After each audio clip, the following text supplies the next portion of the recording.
Здравствуйте! Вы смотрите актуальное интервью в студии Валерия Наумова. Несколько дней подряд столица региона находится в тумане из-за дыма от лесных пожаров. Тяжелее всего приходится пожилым, детям и людям с различными заболеваниями легких. Как самостоятельно снизить негативное влияние на здоровье?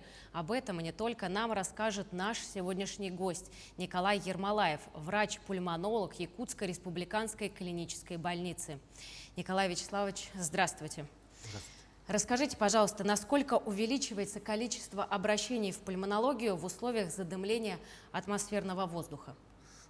Насколько мне известно, выраженного увеличения количества поступивших нету за 2-3 недели. Все происходит в штатном режиме.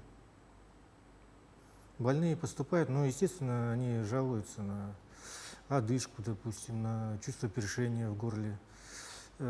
Конечно, чаще всего жалуются хроники, больные хроническими заболеваниями, такими как астма, хроническая обструктивная болезнь легких, пожилые бывает, что жалуются. Ну, в целом, такого сказать, что увеличения поступления больных нету. Но, тем не менее, больные сталкиваются, проблема есть и работа ведется. А расскажите, как в целом на организм влияет угарный газ и по каким симптомам определяется та или иная степень отравления организма? Для начала разберемся, что такое вообще дым. Научно говоря, дым – это дисперсная система, то есть как коктейль, намешанный из газов и различных мелких твердых частиц, которые возникают, конечно, при горении чего-либо. В нашем случае, конечно, это от пожаров. То есть горит древесина, вырабатываются, так сказать, вот эти вот дымы, различные системы.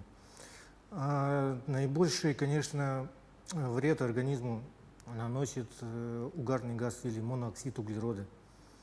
Он образует очень твердое, очень крепкое соединение с гемоглобином, образует метгемоглобин. Наш газообмен проходит в легких, в самых таких мелких альвеолах систем легких. То есть оттуда газ проникает, кислород проникает при помощи гемоглобина в клетки. И клетки получают так необходимую им энергию, чтобы выполнять свои функции в различных органах. А вот этот вот монооксид углерода, то есть угарный газ, он связывается с гемоглобином и, поступая в клетки, не приносит этот кислород. Клетки испытывают гипоксию, то есть нехватку кислорода, не выполняют свои функции, страдают ткани, в первую очередь система органов – это нервная система и сердечно-сосудистая система. Возникают в первую очередь, конечно же,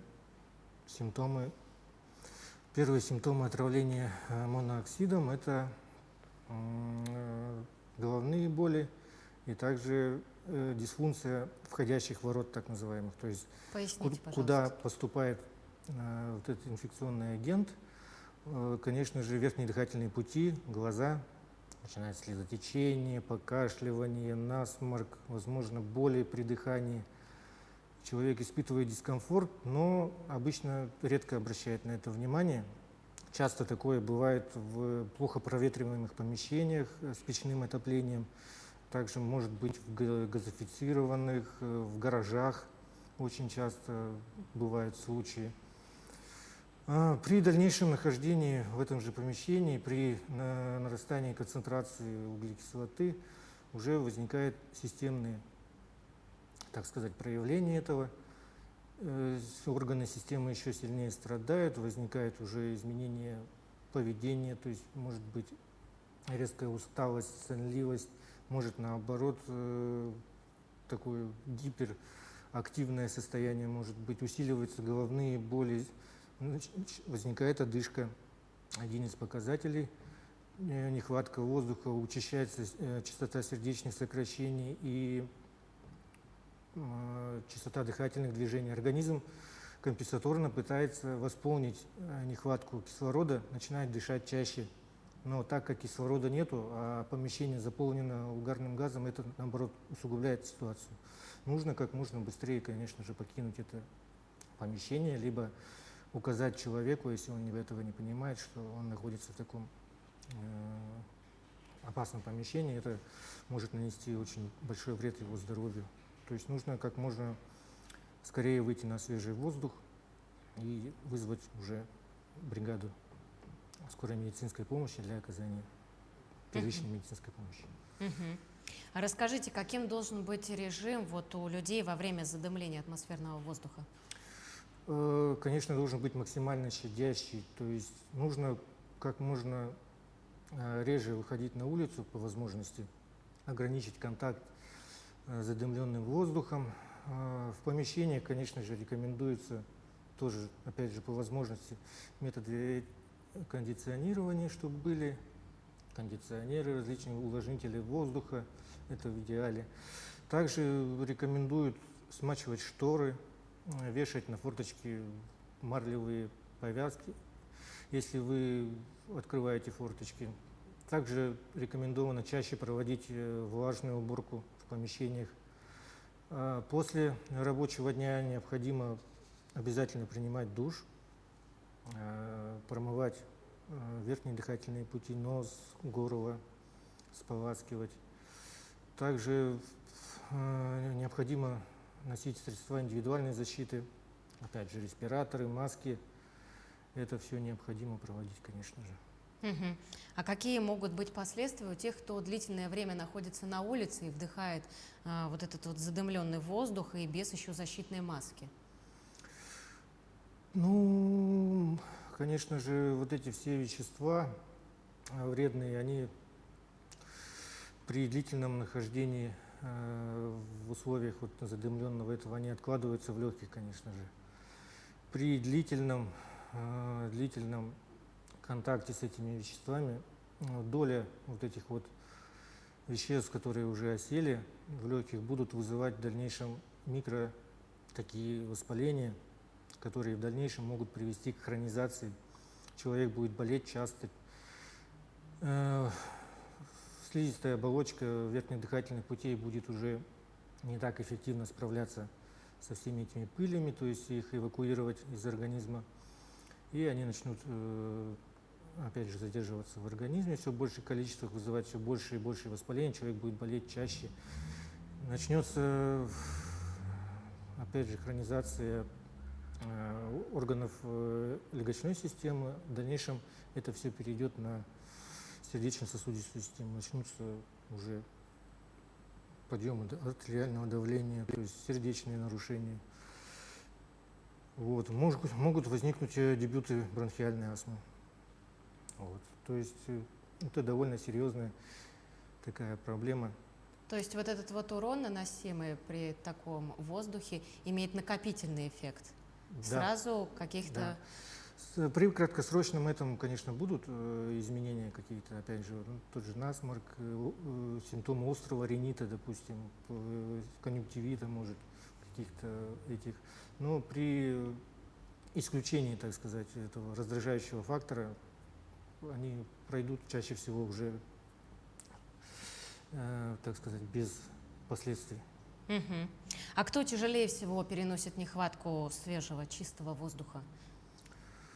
В первую очередь, конечно же, пожилые пациенты. Они, как правило, обладают множеством хронических заболеваний, целый багаж у них, в том числе и легочная система, сердечно-сосудистая. Конечно, они очень тяжело переносят.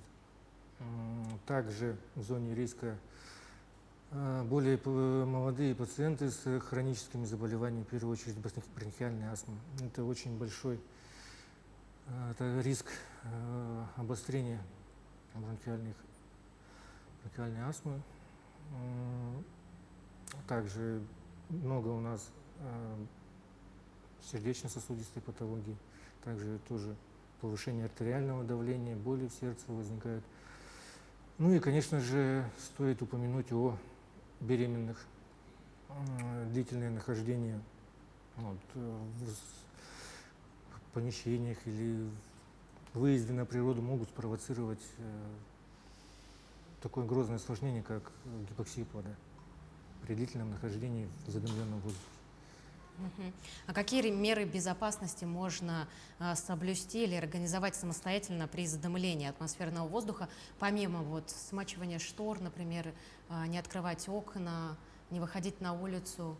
Может быть, что-то еще можно? Ну, Или только все можно ограничиться, оберегать себя в домашних условиях? конечно, по максимальному это все должно быть направлено на максимальное, так сказать, дистанцирование от провоцирующего вот этого фактора. Ну, естественно, по возможности, потому что люди у нас работают, соответственно, выходят на улицу. И это, чтобы снизить риск, конечно же, надо в первую очередь это личная гигиена и средства индивидуальной защиты.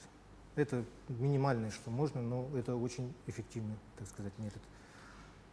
Мгм. А как быстро могут восстановиться легкие, например, вот неделя у нас загрязненная воздуха, атмосферы, и какое время, период должен пройти, чтобы легкие восстановились? Ну, это, конечно, вопрос риторический. Э, Каждый человек, каждый организм индивидуален, и, конечно же, много факторов есть. То есть это возраст и наличие хронических заболеваний, различных их тяжесть, степень. Ну, в принципе, легкие обладают довольно неплохой регенеративной способностью, и даже при вот, длительном курении, допустим, при отказе, это легкие в течение некоторого времени, опять же, у каждого индивидуально, они восстанавливаются. Поэтому все-таки лучше не доводить, да, лучше максимально ограничиться, тогда легкие, конечно же, восстановятся куда более быстро. Да. А много ли в нашем регионе страдающих легочными заболеваниями? Да, много. Последние цифры известны, это более 12 тысяч у нас в Якутии заболевания легочной системы. Где-то 8 тысяч астматиков и 4 тысячи где-то больных с обструктивной болезнью легких. Все они состоят на учете, это только вот известно, сколько еще ходит, которые не поставлены, о которых мы не знаем, еще неизвестно. Также, конечно, растет доля интерстициальных заболеваний. Это такие заболевания редкие, с неизвестной этиологией, которые у нас фиксируются тоже довольно часто. Все они подтверждаются в Москве, и, соответственно, регистр ведется по этому тоже. Ну, их количество не такое большое, но, тем не менее, настораживает то, что их количество возрастает. Мгм. Благодарю вас, Николай, спасибо большое. Ну а я напомню, это было актуальное интервью. Хорошего дня.